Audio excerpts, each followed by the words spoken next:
Bueno, buenos días a todos y todas. Mi nombre es Federico, yo soy técnico de la CAP y de lo que vamos a hablar un poquito va a ser de los residuos. Prácticamente todas las actividades experimentales que se hacen en los laboratorios generan algún tipo de residuos, desde algo muy simple hasta algo un poco más complejo. La Facultad de Ciencias Químicas, desde el año 2016, implementa una trazabilidad de los residuos que está basado en la Ley Nacional de Residuos Peligrosos 24.051. En esa ley se detallan, bastantes características de diversos residuos y uno de los apartados es de los residuos químicos y de los residuos biológicos y o patógenos. En base a esa información es donde se crea esta trazabilidad de los residuos. Ahora bien, ¿qué es la trazabilidad de los residuos? Es un sistema en donde se le da identificación a cada envase, a cada pote que se genera en el edificio de acá de las actividades prácticas. Como refrescar un poco la información, se sabe que todos, botellas, bidones, potes, se llenan hasta 3/4 partes de su capacidad o hasta el 75% de la misma. Y además, con esta nueva trazabilidad que implementa la facultad, se le otorga una etiqueta que parece un poco compleja, pero es bastante sencilla de entender, que es la que le da la identidad a ese pote en específico, o a esa botella o a ese bidón. ¿Por qué hablo de botellas, de bidones o de potes? Porque va a depender justamente del estado de agregación de ese residuo que se genera, si es líquido o si es sólido, y también de los volúmenes que estimamos que nuestra actividad práctica va a descartar. Esto quiere decir que si en la totalidad del práctico sé que voy a descartar aproximadamente litros de residuos, usaré bidones para tal fin. Si sé que mi actividad práctica va a descartar tal vez mililitros o no llega hacia el volumen de 1 litro, podemos descartarlo en botellas. Esto con el fin también de cuidar los recursos que se emplean para el descarte de los residuos, ¿no es cierto? Todos esos bidones y botellas se compran, se invierte un dinero en poder comprarlos. Todos estos insumos, que yo ahora se los voy a mostrar, están en el 109, que es el laboratorio en donde ustedes, como docentes y ayudantes de alumnos, tienen acceso a ese laboratorio para sacar las cosas que van necesitando durante el práctico.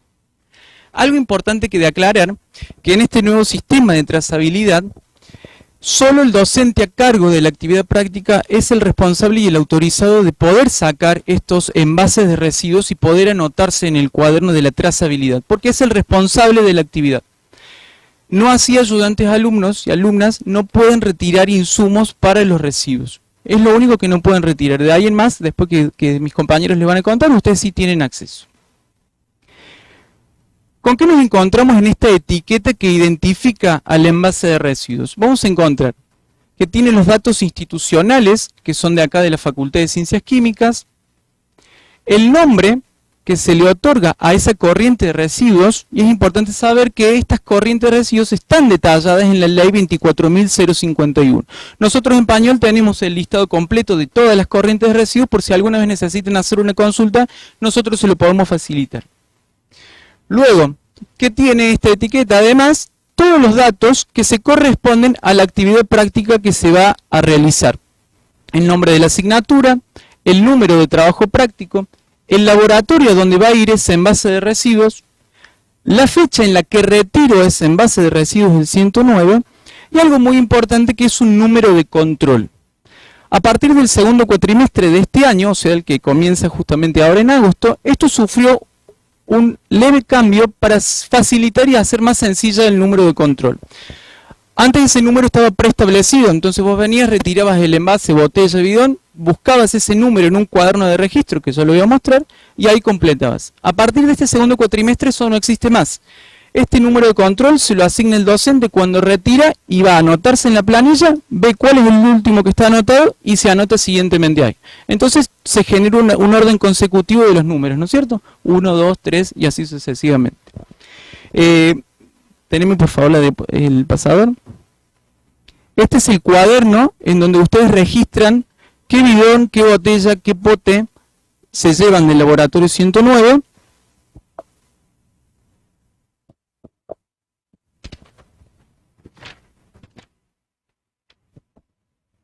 Y todos los mismos datos que están incluidos en la etiqueta, también los tienen que completar en este cuaderno, ¿sí?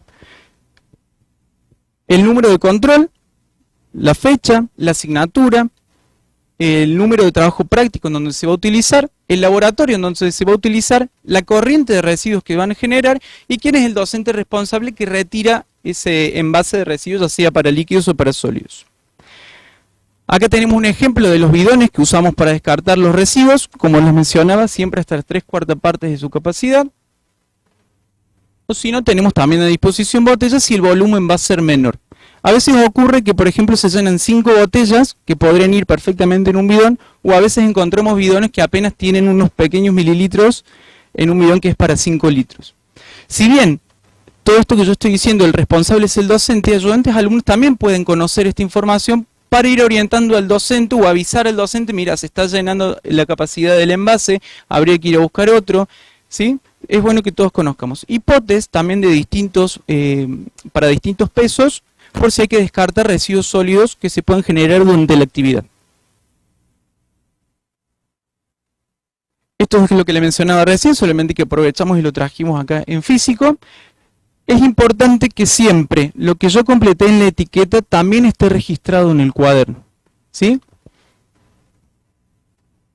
Y antes de pasar un poquito para eso, recordar también el costo que tiene estos residuos.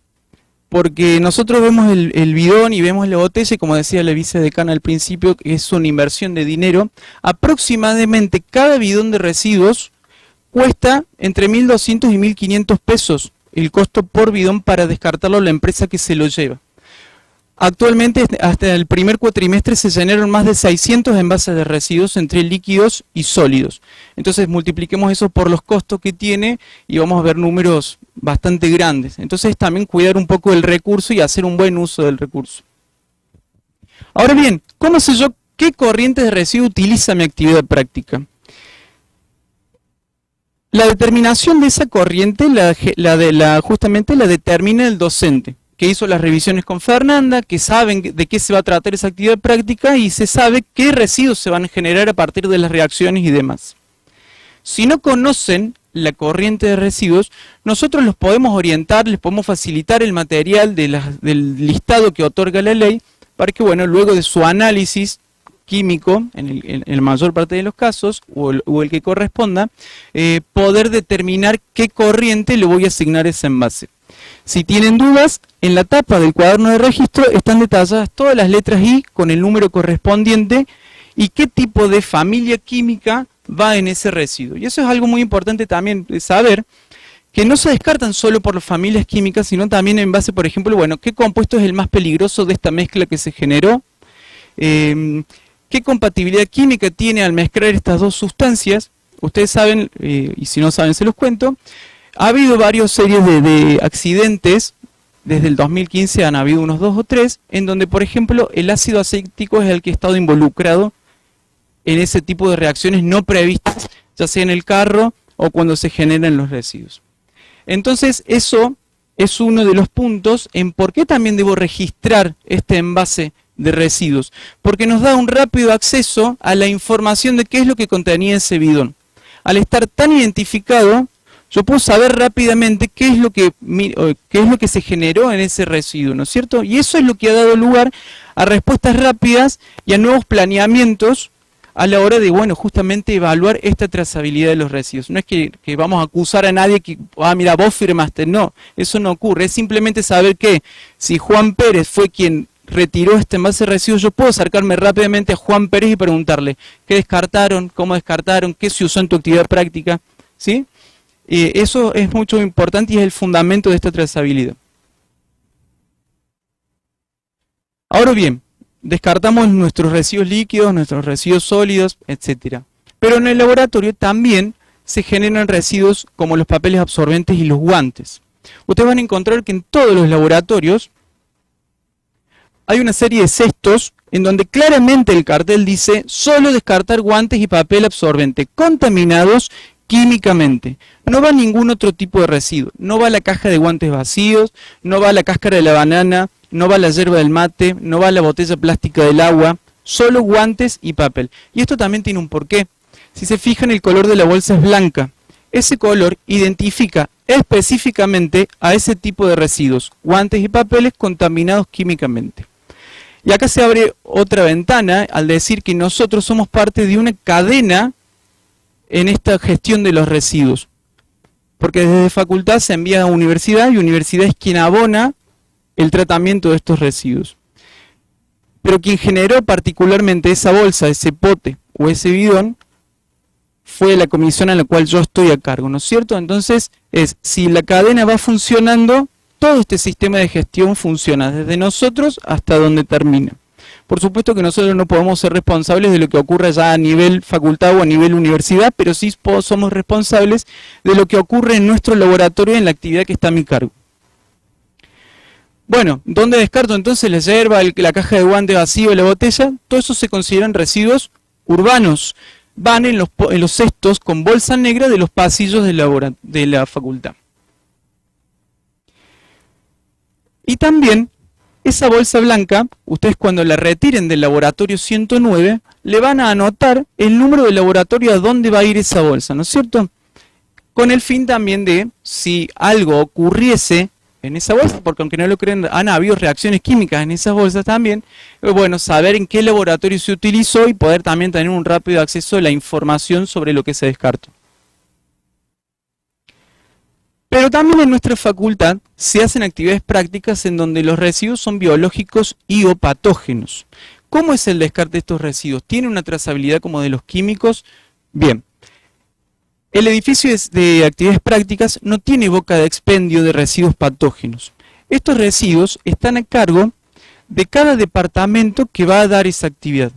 Ya sea los insumos como las bolsas rojas y los descartadores cortopunzantes, también como el retiro y el descarte de los mismos. Entonces, cuando vienen a dar una actividad práctica en donde justamente se van a generar residuos biológicos y o patógenos, se trae la bolsa y el descartador desde el departamento, se utiliza en la actividad práctica y una vez finalizada la actividad o lleno estos insumos, se vuelve al departamento y se descarta por las bocas de patógenos que tienen los departamentos.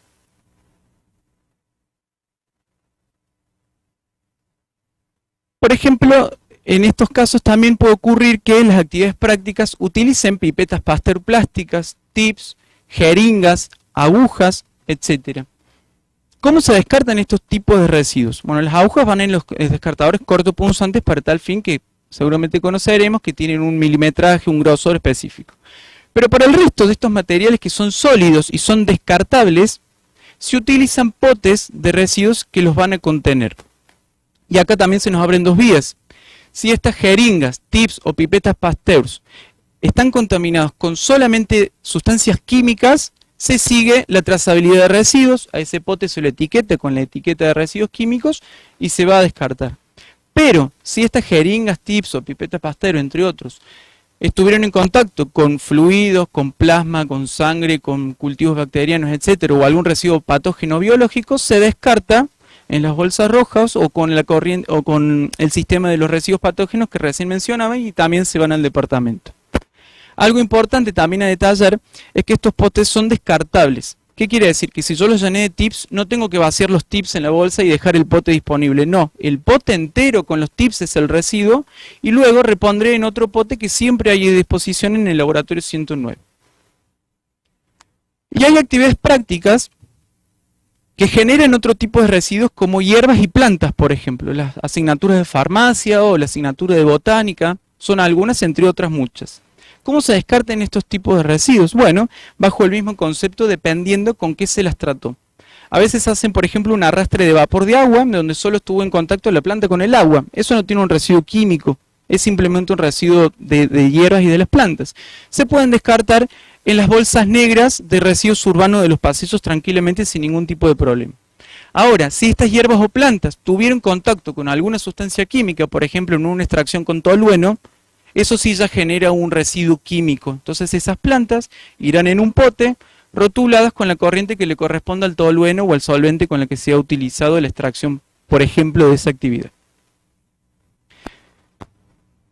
Y bueno, eso es todo lo referido a residuos y siempre sepan que nosotros estamos disponibles para orientarlos, asesorarlos, contarles un poco de la ley si es que la desconocen, pero lo importante es que nunca descartemos ni rotulemos nada sin conocer qué es lo que estamos dando para descartar. Y también conocer que una buena aplicación de este manejo de los residuos es, primero, respetar el trabajo en el laboratorio, saber que próximo a mis actividades vienen otras actividades, tal vez con los mismos requerimientos, y también el cuidado del medio ambiente. No se tira nada en las piletas, no se descartan químicos porque sí, mezclado con otros residuos. Y algo importante también que les quería recordar es que estos potes, botellas, lo que fuese, son específicos de cada número de TP. Esto quiere decir, por ejemplo, si mi actividad tiene 5 trabajos prácticos, los 5 actividades prácticas tendrán sus correspondientes envases de residuos. Más allá si de la actividad de uno se me llenó o no se me llenó el envase de residuos, no importa. Eso se descarta y para el TP siguiente se generan unos nuevos envases de residuos. ¿Sí? Bueno, muchas gracias y espero haber sido muy claro. Facultad de Ciencias Químicas.